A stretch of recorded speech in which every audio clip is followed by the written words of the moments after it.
Hi friends, welcome to lucky Lakshmi channel. అందరూ బాగున్నారండి? నేను కూడా బాగున్నాను.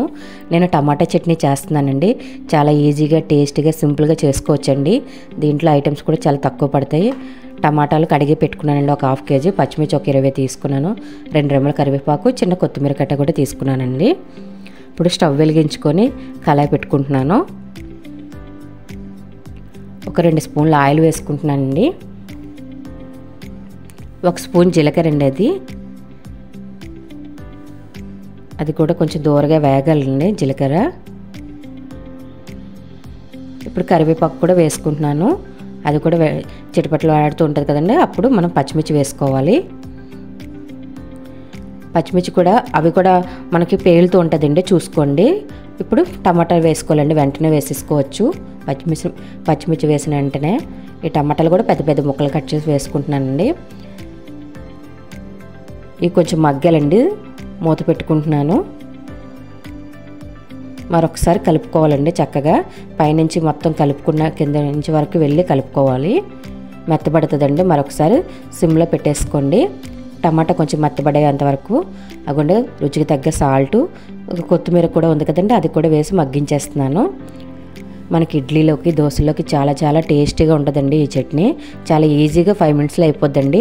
మనకు ఫ్రై చేసుకున్నాక చల్లారడానికే టైం పడుతుంది, కానీ మిగతా అంతా త్వరగా అయిపోతుంది. మీరు కూడా ఒకసారి ట్రై చేయండి ఇలాగా. ఇదిగోండి బాగా మగ్గిపోయింది కదా. బాగా ఒకసారి కలుపుకొని స్టవ్ ఆఫ్ చేసుకొని చల్లార్చుకోవాలండి అది. ఇప్పుడు ఒక మిక్సీ జార్ తీసుకున్నానండి. అందులో చల్లారిన ఈ టమాటాని అందులో వేసుకుంటున్నాను మొత్తం.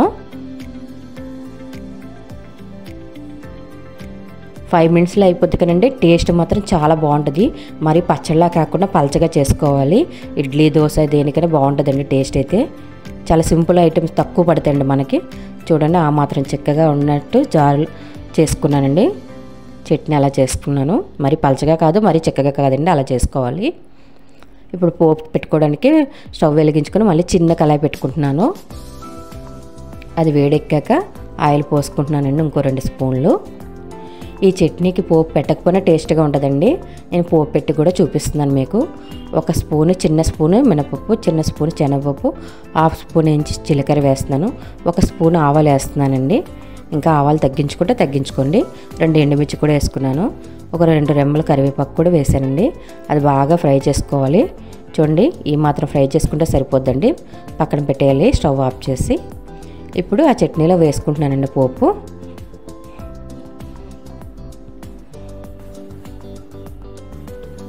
చూడండి, పోపు మొత్తం అలా వేసుకున్నాను.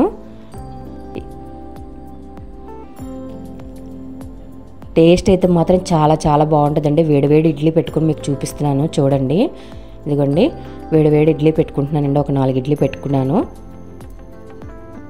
ఇడ్లీ, దోశలోకి చాలా బాగుంటుందండి ఈ చట్నీ.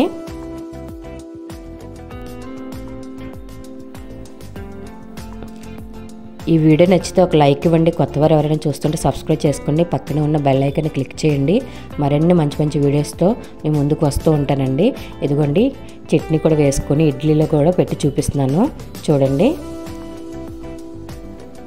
మరి ఆ మాత్రం ఉంటే సరిపోద్దండి చక్కగా. మరి పలచగా, మరి అంటే పచ్చడి వేసుకున్నట్టు కాకుండా ఇలా కూడా బాగుంటుందండి. మీరు ఖచ్చితంగా ట్రై చేయండి. ఇది మాత్రం టేస్ట్ మాత్రం చాలా బాగుంటుంది. ఇదిగోండి, చక్క ఇడ్లీలో బాగా ముంచుకొని తింటే చాలా బాగుంటుందండి. ఇదిగోండి, మీకోసం కూడా పెడుతున్నాను. ఈ వీడియో నచ్చితే ఖచ్చితంగా లైక్ ఇవ్వడం మాత్రం మర్చిపోకండి. ఇదిగోండి, తినేసి వెళ్ళండి. Bye friends.